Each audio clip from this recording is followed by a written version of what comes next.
बिस्मिल्लाहिर्रहमानिर्रहीम, अस्सलाम वालेकुम नाज़रीन। न्यूज़ एट 5 के साथ मैं हूं आपका मेज़बान यासिर रशीद। नाज़रीन, इस प्रोग्राम में हमारा साथ देंगे एडिटर फारम लाहौर स्टूडियो से हमारे साथ मौजूद है राना अजीम, इस्लामाबाद से हमारे साथ होंगे ज़ीशान जावेद और राव खालिद, और कराची से हमें ज्वाइन करेंगे वहीद राजपर। आज के प्रोग्राम की टॉप स्टोरी की जानिब बढ़ते हैं। टॉप स्टोरी ये है कि पाकिस्तान तहरीक इंसाफ और पाकिस्तान पीपल्स पार्टी ने अपने तमाम वज़रा से कारकर्दगी रिपोर्ट मांग ली है कि कोरोना वायरस के दिनों में कौन कौन से वज़रा ज़्यादा एक्टिव हैं। अगर हालिया दिनों में देखा जाए तो चंद एक वज़रा हैं हर सूबे में जो सिर्फ एक्टिव दिखाई देते हैं। क्या बाकी वज़रा को छुट्टी पे भेज दिया गया या वो अपना काम करते दिखाई नहीं देते? असल वजूहात हैं क्या? वज़ीर आज़म इमरान खान ने भी अपने वज़रा से कारकर्दगी रिपोर्ट मांगी है और इत्तलात ये भी हैं कि आने वाले दिनों में कुछ वज़रा अपनी वजारत से हाथ भी धो बैठेंगे। राना अजीम साहब से मज़ीद तफसीलात जानते हैं। राना साहब, ये तो वो खबर है जो अवाम तो अब तक पहुंची है, असल खबर है क्या? कौन कौन से वज़रा ऐसे हैं जिनकी कारकर्दगी से वज़ीर आज़म इमरान खान साहब नाला हैं और उनकी वजारत जाती दिखाई दे रही? बिस्मिल्लाहिर्रहमानिर्रहीम। देखें, एक बिल्कुल यासर बड़ी सीधी सी बात है। एक कोरोना वायरस वो है जिससे पूरी कौम लड़ रही है। इस कोरोना वायरस के जैसे ही ख़त्म होगा उसके बाद अब देखेंगे एक सियासी कोरोना वायरस शुरू होगा, और ये सियासी कोरोना वायरस जो है कई अरकाने असम्बली जो हैं उनको आने वाले इलेक्शन में सीटों से महरूम करेगा। कई वज़रा जो हैं उनकी जो वजारतें ख़त्म करेगा। कई जो मशीर हैं उनकी मशावरतें मशीर जो है उससे वो हाथ धोएंगे। कई मुआवने हसूसी जो हैं उनको दोबारा उनकी पुरानी सीटों पे ले जाया जाएगा। ये फ़ैसला हो चुका है, क्योंकि इस कोरोना वायरस ने पाकिस्तान के अंदर बड़ी बहुत सी चीज़ों का तयन कर दिया है। सियासी तौर पर पीपल्स पार्टी सिंध के अंदर कितनी मजबूत है, अवाम में उसको कितनी पेज़ाराई मिलती है, अवाम उसके इन इक़दामात से कितनी खुश है कितनी नहीं। बलोचिस्तान के अंदर मौजूदा हुकूमत की क्या सूरत हाल रहेगी, KPK के अंदर जहाँ पे सबसे ज़्यादा दावे थे वहाँ पे क्या पोजीशन होगी, और पंजाब के अंदर क्या पोजीशन होगी, और यही सूरत हाल वफाक में भी होगी। देखिए, आप कोरोना वायरस जिस दिन शुरू होता है उसके बाद आपको सियासी तौर पर बहुत कम नज़र आता है कि सियासी लड़ाई कम थी, सियासी तौर पर बहुत पोजीशन नीचे जा रही थी, यानी कि सियासी चबलक ना होने के बराबर थी। यही लग रहा था कि कोरोना वायरस पे तमाम लोग एक ज़बान होकर लड़ेंगे। लेकिन आहिस्ता आहिस्ता आपने देखा कि सिंध ने वफाक पर, वफाक ने सिंध पर, दोनों ने एक दूसरे पर तीर बरसाने शुरू कर दिए। दोनों के वज़रा, दोनों के मशीर जो हैं वो सख्त तरीन तरीके से सामने आना शुरू हो गए। तो जिससे ये बात तो बिल्कुल वाज़ेह हो गई, क्लियर हो गई कि ये सियासी कोरोना भी इसके बाद शुरू होगा, और सियासी कोरोना शुरू हो चुका है कि पंजाब के अंदर मियां मोहम्मद शहबाज शरीफ जो हैं उनकी हदायत पर किटें तकसीम की जा रही हैं। कहाँ पे? हस्पतालों के अंदर। वहाँ पर अचानक एहतजाज भी शुरू हो जाता है। फिर किटों के साथ साथ चौकों में, चौराहों पे खड़े होकर भी वो सामान बांट रहे हैं। फिर अब वो प्रेस क्लब्स के अंदर भी जा रहे हैं, फिर वो अपनी यूनियन कौंसिल की सतह पर भी जा रहे हैं। यानी तीनों जमातें जो हैं, दो जमातें जो इक़्तिदार में हैं और तीसरी जमात जो अपोजिशन में है, इन्होंने हर सूरत पर कोरोना, सियासी कोरोना जो है उसे लाने का फैसला हो चुका है। राना साहब, ये जो कारकर्दगी रिपोर्ट मांगी जा रही है, क्या इसमें ब्लेम गेम का भी ज्यादा किरदार? जी, सारा कुछ होगा। देखिए, मैं आपको क्लियर कर दूं, पंजाब से जो मांगी जा रही है, पंजाब के 3 अदारों से ये रिपोर्ट मांगी गई है। 2 सिविल खुफिया अदारे हैं, सिविल खुफिया अदारे हैं 2, और एक हसास तरीन अदारा है। इसकी रिपोर्ट्स देखी जाएंगी। अब इन रिपोर्ट में देखा जाएगा कि पंजाब के अंदर वज़रा की, मशीरों की, मुआवनीन की कितनी तादाद है, एक कितनी तादाद में कितने ऐसे वज़रा हैं जो आपको बिल्कुल फ्रंट पे नज़र आ रहे हैं, और कितने ऐसे वज़रा और मुआवनीन और मशीर हैं जो बिल्कुल स्क्रीन से गायब हैं। एक तो होता है कि आके मीडिया टॉक करना, एक होता है जाके अवाम से रब्ता करना, एक होता है अवाम के अंदर जाके कोई ना कोई अपनी चीज़ सामने लाना। लेकिन इस वक्त मौजूदा सूरत हाल में, मैं 2 मिनट में इसको वाइंड अप करूँगा, ज़्यादा नहीं लूँगा टाइम आपसे। देखें, आप देखें पंजाब के अंदर जो मेरे इत्तला के मुताबिक 5 वज़रा हैं जिनके हवाले से कहा जा रहा है कि इनकी कारकर्दगी ठीक है। नंबर 1 वज़ीर इत्तलात फयाजुल हसन चौहान, उनके हवाले से कहा जा रहा है कि, और है भी हकीकत कि वो दिन रात काम कर रहे हैं, बहुत एक्टिव है।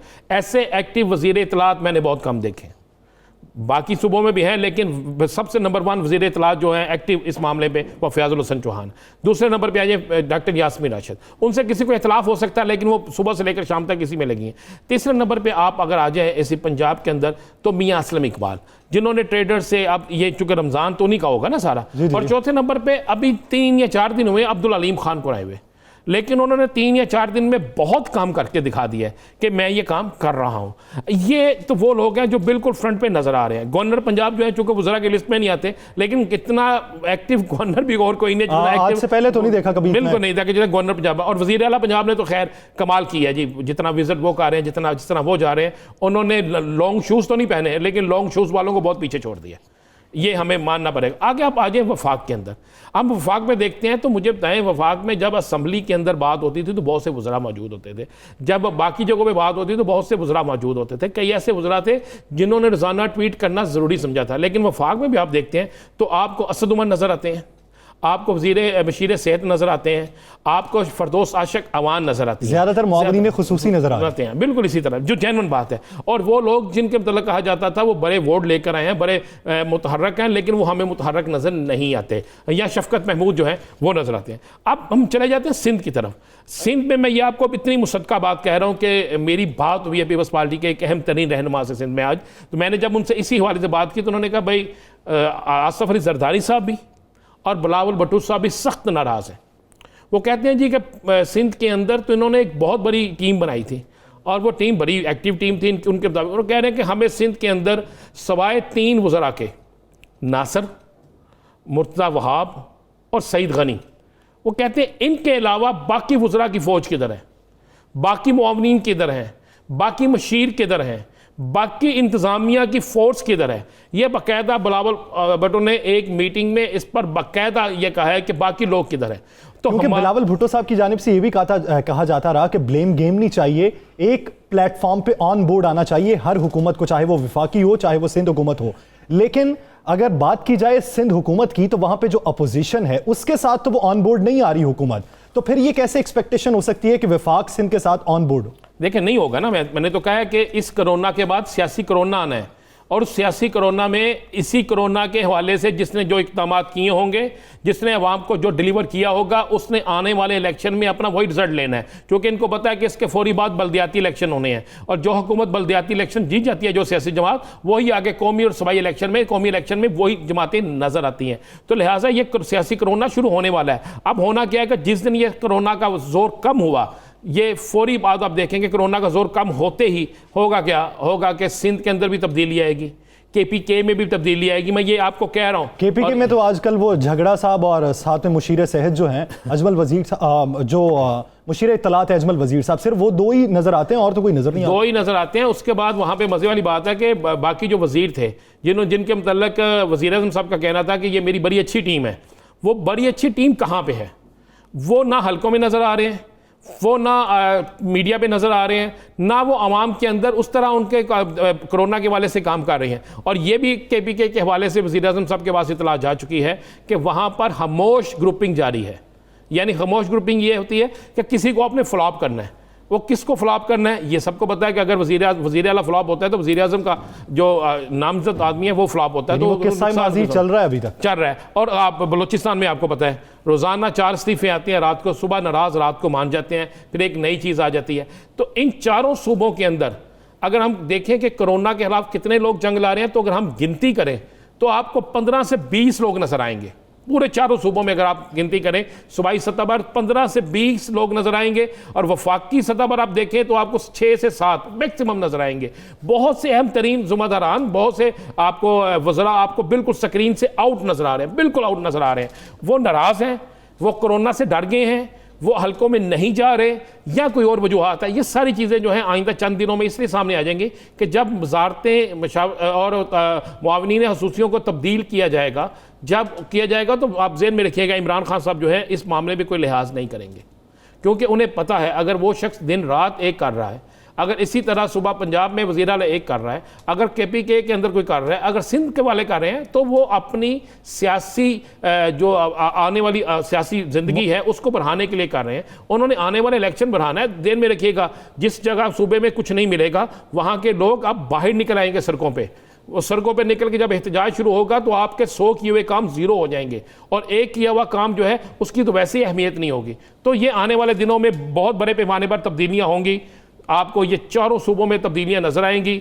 इसके हवाले से 3 अदारों से लिस्टें मांगी गई हैं। लिस्टें इस तरह मांगी गई हैं कि बताया जाए कि कौन कौन सा वजीर अपने हलकों में एक्टिव है, अपने अदारों में एक्टिव है, किस किस जगह पे कौन क्या क्या काम कर रहा है, ये टोटल मांगा जा रहा है। यानी वबा के ये दिन खत्म होंगे तो मुआशी बहरान के साथ साथ सियासी बहरान का भी सामना करना पड़ेगा। नाज़रीन, आगे बढ़ स्टोरी की जानिब, सिंध पुलिस करप्शन तहकीकात में अहम पेशरफ्त हुई है। एंटी करप्शन की तहकीकात में अहम इंकशाफात सामने आए कि मरम्मत और बहाली के नाम पर अरबों रुपए के फंड खिलाफे ज़ाब्ता जारी किए गए। 37 से जायद SSPs हैं जिनके गिर्द घेरा तंग हो रहा है। 355 इमारतों की मरम्मत पर तकरीबन 4 अरब रुपए खर्च हुए हैं। इसमें से कितने SPs ऐसे हैं जिन्होंने जाती मफादात के बायस रकम खुद बटोरी है, ये तफसीलात जानेंगे अपने नुमाइंदा वहीद राजपर से। वहीद राजपर, कहिएगा कि ये करप्शन किन अदवार में हुई और क्या इसमें सिर्फ SSPs ही मुलव्वस हैं या किसी और रैंक के अफसरान के भी मुलव्वस होने का शुबा है?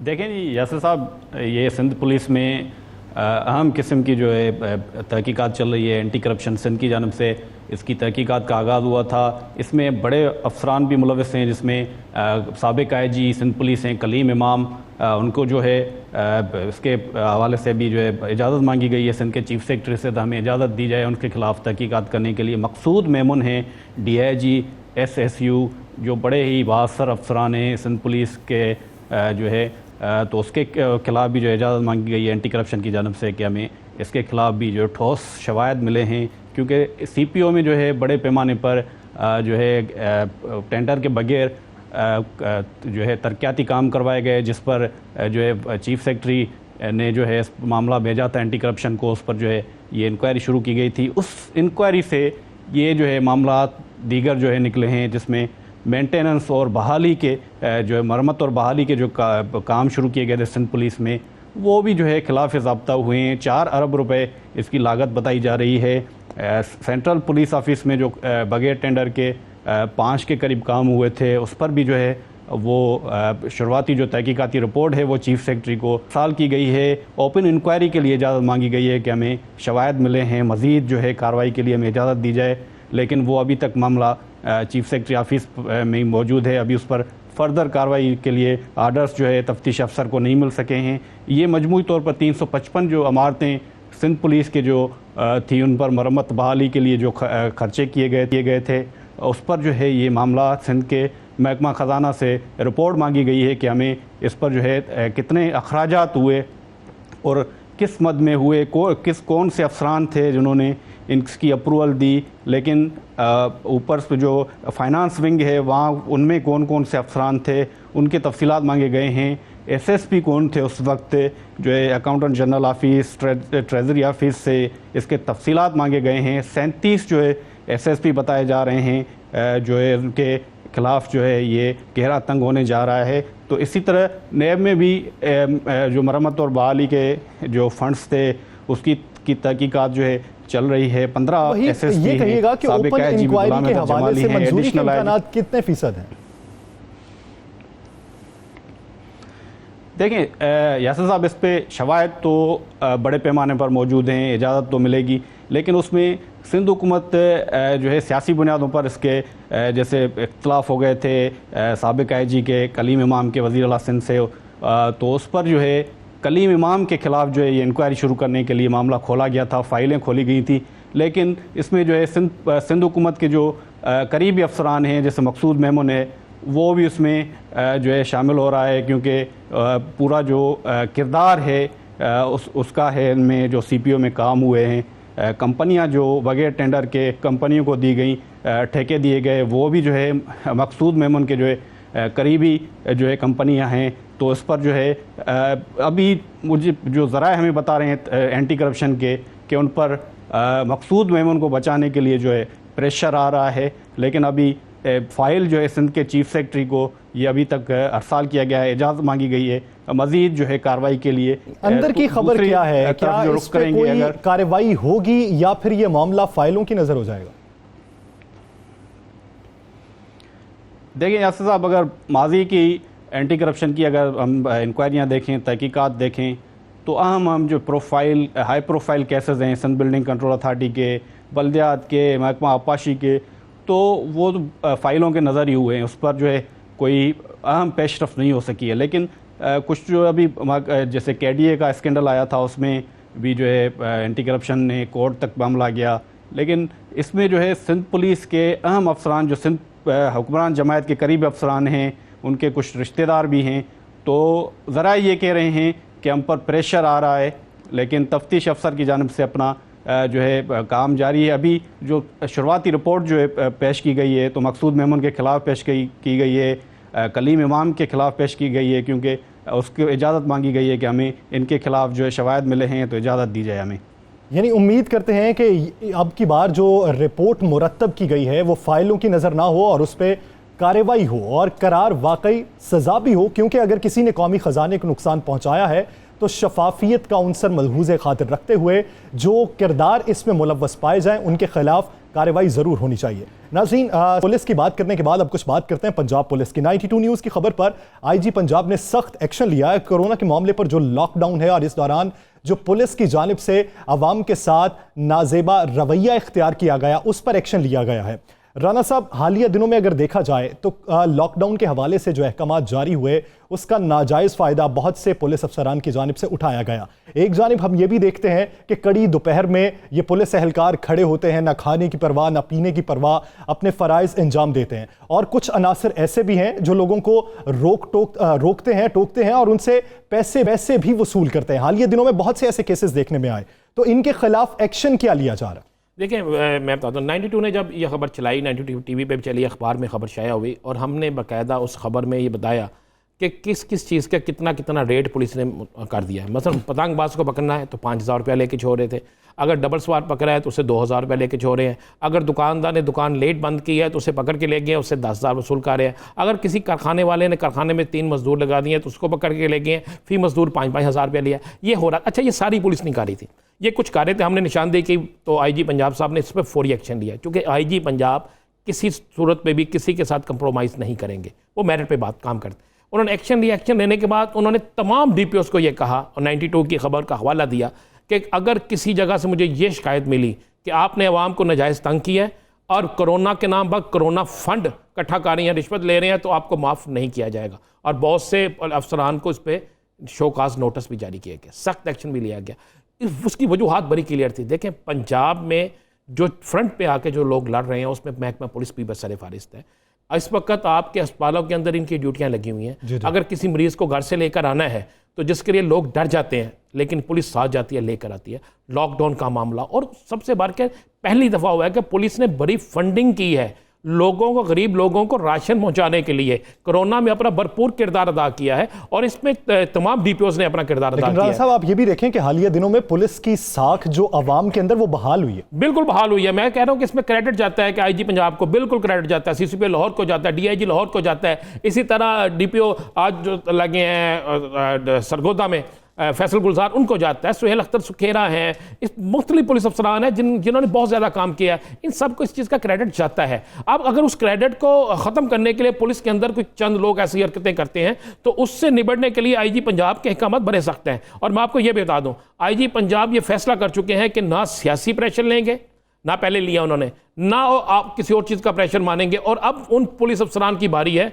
जो सियासी तौर पर तैनातियों के बाद शायद अवाम को तंग करते हैं, जिन्होंने इस कोरोना वायरस के हवाले से काम नहीं किया, तो अब उनकी एक अलहदा मॉनिटरिंग हो रही है। और उसकी मॉनिटरिंग जो हो रही है उसके लिए बाकायदा आला अफसरान मौजूद हैं जो रोज़ाना की बुनियाद पर देख रहे हैं। और IG पंजाब ने यह भी फैसला कर लिया पंजाब पुलिस के अंदर, जो कोरोना में बेहतरीन काम करेगा उसको तो सलूट है, उसको अप्रिशिएट किया जाएगा। ऐसे DPOs को, ऐसे तमाम अफसरान के जो हैं बाकायदा उनको ऊपर तक लेकर जाया जाएगा, उनको सलूट किया जाएगा, उनकी तरक्कियां भी होंगी, उनके इनामत भी मिलेंगे, उनकी रिपोर्ट भी बेहतर होगी। और लेकिन जो जहां पर गलत करेगा उसको माफ़ी नहीं मिलेगी। देखिए, एक चीज़ तो है, आपको पता है, एक चीज़ TV पे नहीं आ रही, हम आज डिस्क्लोज करते हैं कि कोरोना के मरीजों की हिदमत करते, नाकों पे खड़े होने वाले कई पुलिस एहलकार कोरोना के मरीज हो चुके हैं, ऐसा ही। लेकिन इसके बावजूद हमें उन पुलिस एहलकारों को भी सलूट करना चाहिए जो नाकों पे खड़े होते हैं। और राणा साहब, कितनी बात है कि वो ना तो ये कहते हैं कि हिफाजती सूट मुहैया किया जाए, ना वो इस बात का गिला करते हैं कि हमें वक्त पे खाना नहीं मिला, पानी नहीं मिला।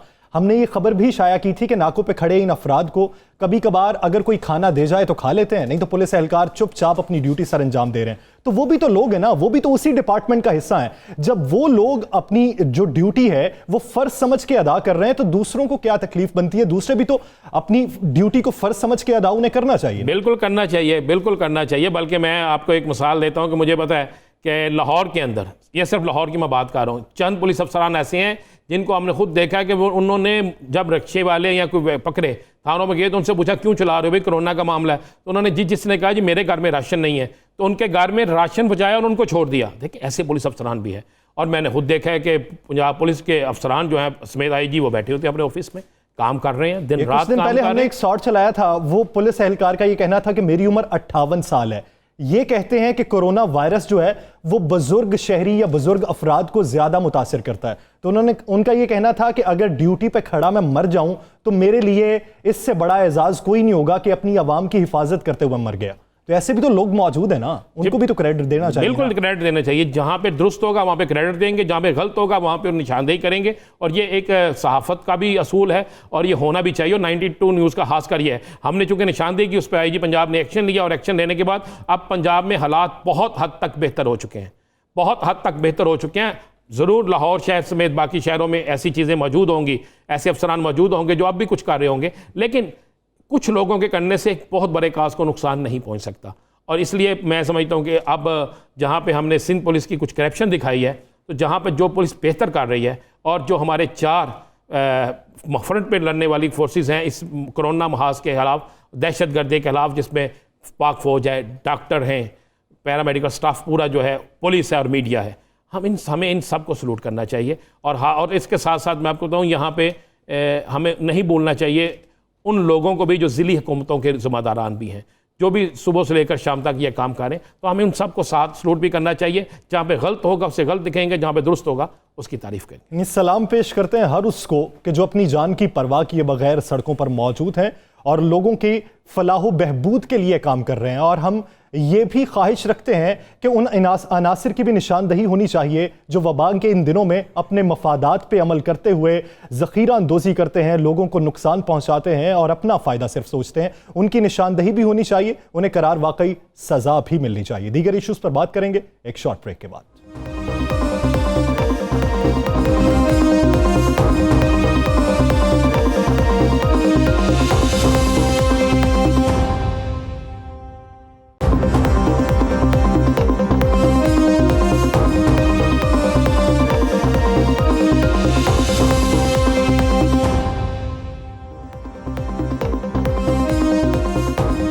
वेलकम बैक नाज़रीन, अगली स्टोरी की जानिब बढ़ते हैं। वफाकी हुकूमत के ज़ेर इंतज़ाम खुद मुख्तार इदारे फेडरल फ्लड कमीशन ने आइंदा मानसून के मौसम के दौरान आने वाली शदीद बारिशों और सैलाबों के पेश नज़र मुतल्लिका इदारों को पेश की एहतियाती तदाबीर बारे आगाह कर दिया है। इंडस वाटर कमिश्नर को भारत से मानसून के मौसम से कबल रोज़ाना की बुनियादों पर दरियाओं में पानी के बहाव के एदाद शुमार हासिल करने की भी सिफारिश कर दी है। इसी बारे में मजीद बात करेंगे अपने नुमाइंदा ज़ीशान जावेद से। ज़ीशान जावेद, कहिएगा कि खदशात हैं क्या और उन खदशात के पेश नज़र अब तक की तैयारी क्या है और इस हवाले से ऑन बोर्ड किसे किसे लिया गया, सिफारिशात इस हवाले से क्या मुरतब की गई? जी यासिर, इस हवाले से ये जो मानसून का मौसम आता है उससे पहले तकरीबन मार्च में एक एक्सरसाइज शुरू होती है जिसमें जो मुतल्लिका इदारे हैं उनके साथ रब्ता करके जो प्रिवेंटिव मेजर्स हैं, एहतियाती तदाबीर, उस पर सिफारिशात जो है वो फाइनल की हैं। तो इस हवाले से जो इजलास था वो 15 मार्च से 25 मार्च के दरमियान मुतवक्को था और फिर 25 मार्च को उसको फाइनल किया गया। लेकिन कोरोना वायरस के बाइस जो लॉकडाउन था और जो दीगर लिए गए थे एहतियाती तदाबीर, तो उसके बाद ये जो इजलास था ये टेलीफोनिक कॉन्वर्सेशन के जरिए इसको मुनक्किद किया गया और उसमें सिफारिशात पेश की गई। तो इसमें जो सिफारिशात है उसमें सीधा मैं आपके साथ यहाँ पे शेयर कर देता हूँ। एक तो जो इंडस वाटर कमीशन है उसको दरियाओं में जो आबी बहाव की सूरत हाल है उसके हवाले से डायरेक्शंस दी गई हैं कि वो इस हवाले से देखें कि जो पानी की सूरत हाल है वो क्या है। दूसरा ये है कि जो बंद बैराजीज और जो नहरी निज़ाम है उसके हवाले से मुतल्लिका इदारों को डायरेक्शंस दी गई हैं कि वो उसके ऊपर देखें कि जो मंसूबे थे बैनुल-अक़वामी फंडिंग से और गवर्नमेंट की फंडिंग से उनको जल्द से जल्द मुकम्मल किया जाए। और इसकी जो आपने भी इसके इम्पैक्ट की बात की है उसमें बुनियादी तौर पर अहम बात यह है कि जो बुनियादी तौर पर मानसून का मौसम है वो 1 जुलाई से शुरू होता है और महकमा मौसमियात के हवाले से ये कहना है कि जो इसके हवाले से पेशन गोई है सैलाब या जो बारिशों की शिद्दत होगी आइंदा मानसून में, वो 15 मई के बाद वो इस डाटा को एनालिसिस करने के बाद ये पेशन गोई कर सकेंगे कि मुल्क में आइंदा जो मानसून का मौसम शुरू होगा 11 जुलाई को, उसमें सैलाबों की और बारिशों की सूरत हाल क्या होगी। बुनियादी तौर पर इस मीटिंग में ये सिफारिशात जो थी उनमें से सीधा जो है वो मैंने आपके साथ शेयर किए हैं, जिसके ऊपर उन्होंने अपना वो डायरेक्शन जो है वो दिए मुतल्लिका इदारों को कि वो इसके ऊपर काम करें। सही। ज़ीशान साथ ही रहेगा। राव खालिद साहब, आपकी जानिब आता हूँ। खत हर साल होते हैं, उससे निमटने के इकदामात के दावे भी किए जाते हैं, लेकिन नतीजे से आप भी बेहतर वाकिफ़ हैं, अवाम भी बेहतर वाकिफ़ है। तो क्या इस साल कोई ऐसा मैकेनिज्म बनाया जा रहा है जिससे कुछ बेहतरी आ सके और सैलाब के बायस ये जो नुकसानात होते हैं हमारे देही इलाकों को, उससे बचा जा सके? जी देखिए, मुझे जो दो पहलू हैं इसके, एक तो जैसा कि ज़ीशान ने वजाहत की कि जिस तरह से डाटा कलेक्शन और सारा ये मसला है, इसमें सबसे इम्पॉर्टेंट बात जो आती है वो हमारे पास आती है क्योंकि हमारे वो अपर रेपेरियन में इंडिया है, उधर से पानी आना होता है, तो वो उसकी हमें जब तक रफ्तार का और मिकदार का पता ना हो तो हम यहाँ पे जो भी तैयारी कर लें तो वो एकदम से वो कह लें कि ख़राबी की सूरत भी पैदा हो सकती है।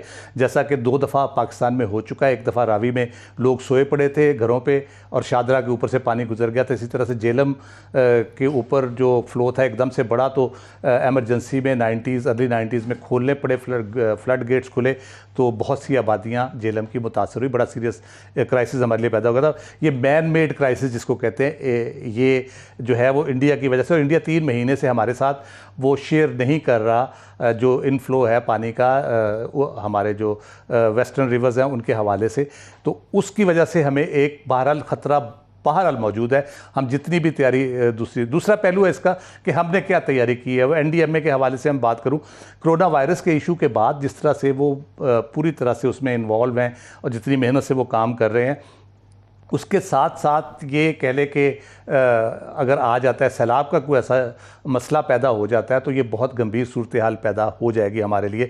तो उसके लिए बड़ी बहुत भरपूर और प्रॉपर तैयारी करने की ज़रूरत है। वेदर बड़ा पैटर्न चेंज हुआ है, कितनी तैयारी की ज़रूरत है? आप ये समझते हैं कि एक जानिब कोरोना वायरस की वबा है जिससे निमटने के लिए NDMA ने दिन रात एक की हुई है। क्या अगर ऐसी सूरत में सैलाब की सूरत हाल पैदा हो जाए तो NDMA के पास इतनी कैपेसिटी है कि हम कोरोना वायरस के साथ साथ सैलाब की सूरत हाल से भी निमट सकते हैं?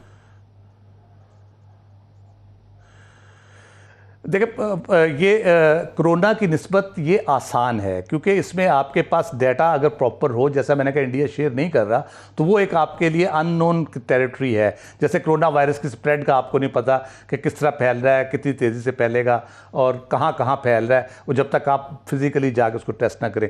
ये उस पहलू से यकीनन ये बहुत मुश्किल है। लेकिन दूसरे पहलू से हमें अगर इनफ्लोज़ का पता हो, हमारे पास जो इस वक्त कैपेसिटी है तकरीबन 5 गुना जो स्टोरेज कैपेसिटी पिछले साल की निस्बत ज़्यादा हो चुकी है। तो हमें पता है कि हमने कब पानी रिलीज़ करना है, हम नीचे दरियाओं में छोड़ के समुद्र तक उसको लेके जा सकते हैं। एब्रप्ट जो है आपकी है कह लें बारिश या एब्रप्ट फ्लो जो है वो डेंजरस हो सकता है। जैसे पहले फ्लैश फ्लड आते थे बलूचिस्तान में, अब ये अपर सरहद सूबा KP में भी आने शुरू हो गया, पंजाब में भी ये फ्लैश फ्लड आने शुरू हो गया। एकदम से बारिश होती है, आपको पता नहीं चलता कि कितनी मिकदार में पानी आ गया। तो उसके लिए आपको बहरहाल तैयारी तो रखनी होगी, लेकिन ये निस्बतन आसान है कोरोना की निस्बत। इसके लिए अगर आपके पास सही डाटा हो, पानी की मिकदार कितनी आपके पास है, किस वक्त आपने उसको खोलना है, किस वक्त उसको आपने नीचे डाउन स्ट्रीम भेजना है, और ताकि आपके पीछे आने वाली पानी की कैपेसिटी आपकी हो जाए। फिर टेम्परेचर बड़े फ्लक्चुएट हो रहे हैं, एकदम से मौसम गर्म होता है, 2 दिन फिर बारिश होती है और बिल्कुल ठंडा हो जाता है। ग्लेशियर किस तरह से पिघल रहे हैं वो पैटर्न आपको नहीं पता चल रहा, तो डेंजरस है सूरत हाल। लेकिन बहरहाल दुआ की जा सकती है कि NDMA कोरोना के साथ साथ इस मसले के लिए भी पूरी तरह तैयारी करे, सूबों को भी और बाकी। राव साहब, भारत के रहमो करम से निकलने के लिए कौन सा फॉरम है जिस पर बात की जा सकती है कि हमें पहले ही इसके आदाद शुमार मिल जाया करें? देखिए, हटदर्मी का कोई इलाज नहीं है। आप देखें वो अपने कॉन्स्टिट्यूशन की वायलेशन कर रहे हैं, इंटरनेशनल एग्रीमेंट्स की वायलेशन कर रहे हैं। Indus water treaty international agreement है एक, उसकी वायलेशंस कर रहे हैं, तो उन पे भरोसा नहीं किया जा सकता। यकीनन जो इसमें जिस तरह मैंने पहले कहा, दो दफ़ा ये हो चुका है कि उसकी वजह से हमें नुकसान हुआ है। इंसानी और माली नुकसान का मसला है, ये किसी स्टेट का मसला नहीं है कि पाकिस्तान और इंडिया की ठीक है आपस में जो भी मसाइल हैं, लेकिन इसमें इंसानों का मसला है, इसमें माली वसाइल का मसला है। अगर खित्ते में इस किस्म की सूरत किसी एक मुल्क की पैदा होती है तो वो बड़े इंटरकनेक्टेड है, आजकल दूसरा मुल्क भी उससे इम्पैक्ट होता है। तो उस नज़रिए से इसको देखना चाहिए और दुनिया को भी हमें यकीनन इस पर बताना चाहिए कि किस तरह से, जिस तरह कश्मीर के हवाले से हम उठा रहे हैं बात, जिस तरह हम भारत के अंदर सिटीज़न एक्ट के हवाले से दुनिया में वावेला मचा हुआ है, इस इशू पे भी सीरियसली एक इंटरनेशनल कम्युनिटी को बताने की ज़रूरत है, क्योंकि ये भी इंसानी मसला है उसी तरह से जिस तरह कश्मीर का मसला है। तो ये आलमी फोरम पे ये बात बार बार उठानी चाहिए कि भारत खिलाफ वर्जी करता है और वर्जी के साथ साथ हर धर्मी भी दिखाता है। बात भारत की चल निकली है तो बात करते हैं कि भारत में उल्टी गंगा बहने लगी है। चंद रोज़ पहले नमाज जुमा में और मसाजिद में नमाज पढ़ने वाले मुसलमानों पर लाठी चार्ज किया गया। अब सूरत हाल और तरह की है। भारत में मजहबी इंतहा पसंदी तो है ही है, उसके साथ साथ फ़िरक़ों में बटा हुआ निज़ाम भी है। अपनी ज़ात को दूसरी ज़ात से आला तर समझा जाता है। इस तरह हिंदुओं ने इबादत गाहों में दाखिल होकर छोटी ज़ात के हिंदुओं पर तशद्दुद किया तो उनकी मदद को कौन आए? मुसलमान आए। अगर माजी में देखा जाए तो जब मुसलमानों पर तशद्दुद किया गया था तो हर साहिब अक्ल अफराद जिसका ताल्लुक किसी भी मजहब से था वो अपनी आवाज़ बुलंद करते हुए घरों से बाहर निकले और मजहबी इंतहा पसंद जमात बीजेपी के खिलाफ उन्होंने नारा हक बुलंद किया। तो अब भी सूरत हाल वैसी ही है कि जब छोटी ज़ात के हिंदुओं पर हमले हुए हैं तो मुसलमान बाहर निकले हैं और उन्होंने बीजेपी के खिलाफ ऐलान जंग किया है। लेकिन मजहबी इंतहा पसंद में गर्की हुई बीजेपी की हुकूमत वो इंसानियत को किसी नज़र से नहीं देखती, वो देखती है तो सिर्फ अपने आप को। राना साहब, इंसानियत एक सबसे बड़ा मजहब होता है किसी भी मुल्क में। आप इंसान हैं, इंसानियत को समझते हैं, तो कोई भी मजहब आपके सामने हो, उसके मानने वाला हो तो आप उसका एहतराम करते हैं। इंसानियत नहीं है तो फिर आपका ताल्लुक किसी भी मजहब से हो, आप इंसान नहीं, कम अज़ कम दरिंदे हैं।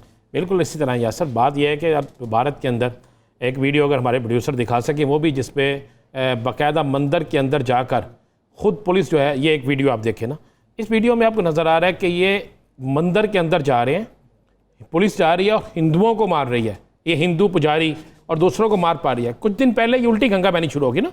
कुछ देर पहले आपने देखा कि जब जुमा की नमाज के लिए मुसलमान गए तो मसाजिद से बाहर निकले तो हिंदू इंतहा पसंदों ने पुलिस की मौजूदगी में उन पर तशद्दुद किया। बेइंतहा तशद्दुद होता है तो रोज़ाना चलता था। अब ये देखें, अब उल्टी गंगा बहनी शुरू होगी जब इनके मंदिरों के अंदर इन्हीं की पुलिस निचले दर्जे के हिंदुओं को तशद्दुद का निशाना बना रही है। तो ये वहाँ से जब भागते हैं तो पता किसको मदद के लिए पुकारते हैं? मुसलमानों को। और मुसलमानों ने मुसलमान होने का हक अदा किया, मुसलमानों ने इनकी मदद की इस वक्त में जब इनको मार भी पड़ी और जब वहाँ पे कोरोना भी है और जब वहाँ पर भूख से लोग मर रहे हैं और प्रोटेस्ट कर रहे हैं, तो वहाँ पर मुसलमानों ने क्या किया कि मुसलमानों ने अपने जो फंड्स इकट्ठे किए थे, अपने मदद आपके तहत बाकायदा डब्बे बनाए, पानी की बोतलें रखीं और उसके बाद जो हिंदू बेचारे इन जगहों से भागे, जो पैदल चल रहे थे, उन तमाम लोगों को मुसलमानों ने बाकायदा खाना दिया, पानी दिया। पिछली आपने फुटेज में देखा कि अपनी जूती भी उसको दे दी। ये एक इंसानियत है। यानी भारत के अंदर जहाँ पर मुसलमानों पर ज़िंदगी तंग है, ज़मीन तंग है, जहाँ पर मुसलमान होना जुर्म है, और वहाँ पर मुसलमानों ने हिंदुओं के साथ होने वाली ज़्यादतियों पर हिंदुओं का साथ दिया, उन निचले दर्जे के हिंदुओं को जिनको उनकी ही बरादरी के लोग, उन्हीं के मज़हब के लोग, नरेंद्र मोदी के चाहने वाले मार रहे थे। तो वहाँ पर मुसलमान बाहर निकले, उन्होंने वहाँ पे खड़े होकर लोगों में खाना तकसीम करना शुरू किया, लोगों की मदद करनी शुरू की और ये साबित किया कि मुसलमान है। और रसूल पाक सल्लल्लाहु अलैहि वसल्लम ने जिस तरह फरमाया है कि आप मदद करो, जिस तरह रसूल पाक सल्लल्लाहु अलैहि वसल्लम का फरमान है, उसके मुताबिक उन्होंने किया। और उन्होंने अक़लियत होने के बावजूद वहाँ पर अक्सरियत में जो वहाँ पे मज़हब है उनको सपोर्ट की, उनकी यानी मदद की। हिंदुओं को हिंदू मार रहा है और मुसलमान उन्हें खाना दे रहा है। मुसलमान को जब हिंदू मारता है तो मुसलमान बेचारा उस वक्त भी मरता है, लेकिन वो मदद के लिए अल्लाह को पुकारता है, वो मदद के लिए मुसलमानों को पुकारता है। यहाँ पर हिंदुओं ने मुसलमानों को पुकारा तो मुसलमानों ने मदद करके ये साबित किया कि भारत के अंदर मुसलमान जो हैं वो आज भी इंसानियत की एक बड़ी वाज़ेह मिसाल है और इंसानियत के लिए वो काम कर रहे हैं। जबकि वहाँ पर अब ये हालात हो चुके हैं कि खुद हिंदू मज़हब जो है उसके जो निचले दर्जे के हिंदू हैं, जिन्हें जो सबसे निचले दर्जे के हिंदू हैं, उन्होंने वहाँ पर बाकायदा मुसलमानों के साथ मिलकर अब आवाज़ बुलंद करनी शुरू कर दी है नरेंद्र मोदी के खिलाफ, वहाँ पर ब्राह्मण जो हिंदू हैं उनके खिलाफ। और ये आवाज़ बन चुकी है कि भारत के अंदर अगर कोई हमदर्दी है तो मुसलमानों की है। और अब भारत के अंदर पाकिस्तान जिंदाबाद के नारे सिर्फ मुसलमान नहीं, हिंदू भी लगाना शुरू हो गए। राणा साहब, ये भारतीय जहनीत है क्या? किस बात का जोम है कि जब एक जानिब पूरी दुनिया लॉकडाउन कर रही है, दूसरी जानिब अपनी मईशत को बचाने के इकदाम कर रही है, तीसरा वो सेहत के हवाले से इकदाम कर रही है, लेकिन ये भारतीय हुकूमत मकबूजा कश्मीर की अगर सूरत हाल देखें तो शहरी आबादी जो है वहाँ पे तोप खाने नस्ब किए जा रहे हैं, वहाँ पे फ़ौज की इस्तेदाद कार को बढ़ाया जा रहा है। ऊपर हमारे सेक्टर्स पे देखें, अगर पाकिस्तानी सेक्टर्स की बात करें तो गुज़श्ता 7 से 8 दिनों में कई बार LOC पे खिलाफ वर्जी की गई, फायरबंदी की। तो ये किस बात का जोम है कि जब एक जानिब पूरी दुनिया कोरोना वायरस से लड़ रही है, इनकी जो खराफियत है, जो जहन में गुबार है, वो खत्म नहीं हो रहा, साजिशी अनासिर वहां पे अभी तक मुतहर्रिक है। देखिए, नरेंद्र मोदी, एक चीज़ समझ लें, नरेंद्र मोदी, मोसाद, ये एक ही जहन का नाम है और ये मिलकर सिर्फ एक मिशन के लिए आए कि किसी तरीके से मुसलमानों को ख़त्म किया जाए, किसी तरीके से पाकिस्तान का आज़ाद तशद्दुद जो है इसे ख़त्म करने की कोशिश की जाए, किसी तरीके से पाकिस्तान पर कोई हमला करके या पाकिस्तान पर कोई ऐसी कार्रवाई करके पाकिस्तान को नुकसान पहुँचाया जाए, किसी तरीके से मकबूजा कश्मीर के मुसलमानों की आवाज़ को दबाया जाए। हमने कल के प्रोग्राम में दिखाया था कि ये इनकी तो जहनीत ये है कि मकबूजा कश्मीर के अंदर अपने ही गनों से, अपने ही तोपखानों से मकबूजा कश्मीर के लोगों पर ही फायरिंग करते हैं, उन्हीं के लोगों को मारते हैं, मुसलमानों को मारा जाता है और मुसलमानों को ये कहा जाता है कि ये फायरिंग पाकिस्तान की तरफ से हुई है। हमने तो कल 92 ने तो कल इनकी फुटेज दिखाकर और मकबूजा कश्मीर की एक औरत का ये बयान सुनाकर कि ये फायरिंग इंडिया की तरफ से हुई है और इन्होंने हम पर जानबूझकर की है और मेरा भतीजा उस पर मर गया, तो ये बयान दिखाकर तो इनको बिल्कुल साफ क्लियर कर दिया था कि भारत क्या घिनौनी खेल साजिश खेल है। जिस मुल्क के अंदर उसके अपने हिंदू, उसके अपने शहरी महफूज ना हो, तो आप किस तरह तवक्को रख सकते हैं कि वो किसी हमसाये के साथ अच्छा सलूक कर सकता है? वो किस तरह तवक्को रख सकते हैं? देखिए, नरेंद्र मोदी सिर्फ एक ही मिशन के लिए आया है, वो मिशन है मुसलमानों के खात्मे का, जो उसका कभी पूरा नहीं होना। बल्कि इस वक्त में हिंदुस्तान के अंदर जो तहरीक शुरू हो चुकी है, पहले कहा जाता था सिर्फ सिख जो है वो आवाज़ बुलंद कर रहे हैं या कश्मीर के अंदर कश्मीरी कर रहे हैं, अब ऐसा नहीं है।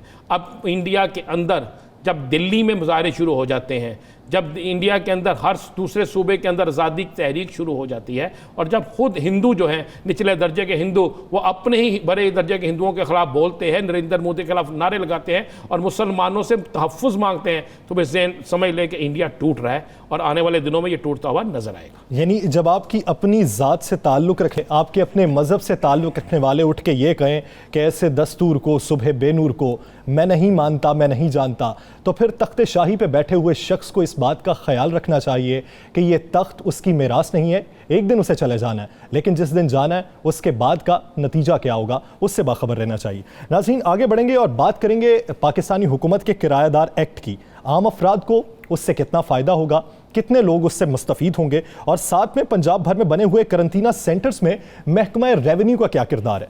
राणा साहब, ये पूरा मामला मखमसे का शिकार दिखाई देता है कि किराएदारी एक्ट के हवाले से हुकूमती अहकामात हैं क्या, और ये जो करंटीना सेंटर्स बनाए गए उनमें से कितनी बिल्डिंग्स हुकूमती बिल्डिंग्स हैं और कितनी प्राइवेट सेक्टर की हैं और उनके किराए का क्या हिसाब किताब है, ये पूरा मामला किस तरह वजह करेंगे?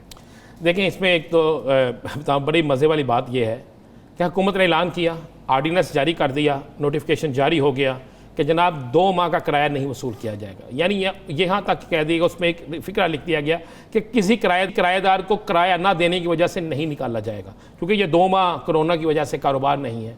रेहड़ी वाला रेहड़ी नहीं लगा सकता, दुकानदार नहीं खोल सकता, कारखाने वाला कारखाना नहीं चला सकता, जहाँ पे बेचारे जो लोग रहे।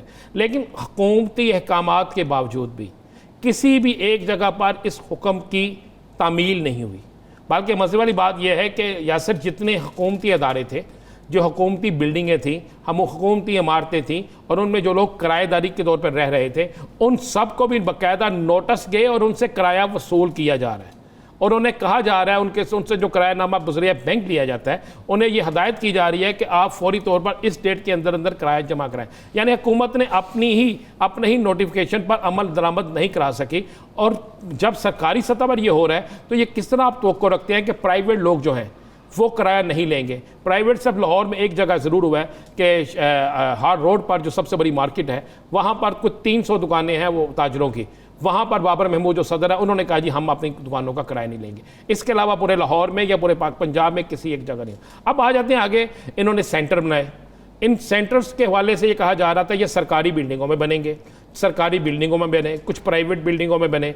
अब खातों में तो ये है कि सरकार के खातों में कि ये सारा काम जो है ये जा रहा है और इसका बाकायदा रेंट दिया जाता है। जिस तरह लाहौर में जो अस्पताल बना है जौहर टाउन में 1000 बेड का, इसका अगर किराया आप देखें तो इसका किराया बेइंतहा है, रोजाना के पर डे है। अब वो किराया कौन अदा करेगा?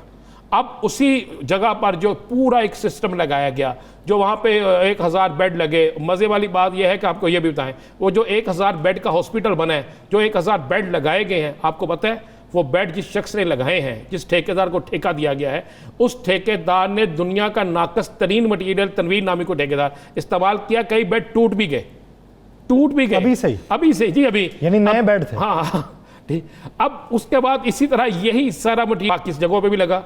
इसकी वजाहत तो अब हुकूमत को करनी होगी या उस ठेकेदार माफिया को करनी होगी, जिसने भी किया, या सरकारी माफिया को करनी होगी, हर कार किस तरह हो।